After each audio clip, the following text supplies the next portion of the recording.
زبان فارسی ما نمی‌میرد. من آذربایجانی هستم، خیلی هم خوب ترکی حرف میزنم، ولی زبان رسمی مملکت ما زبان فارسی است.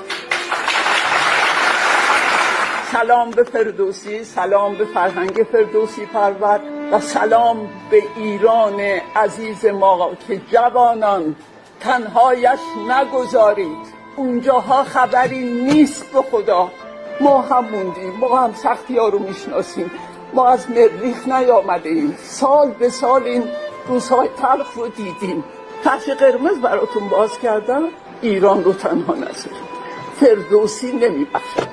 مرسی. الحمدلله الله لا شریک تمام زشت زیبای dünyaya andolsun. Ben bak bu 19 ilinde bir gün İransız nefes çekmemişim.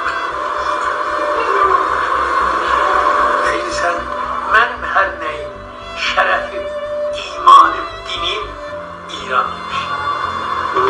Onlar için ben Müslüman olmadan evvel bir İranlıyım, bu bilin. Sonra Müslüman olmuşum. Vallahi rızasında.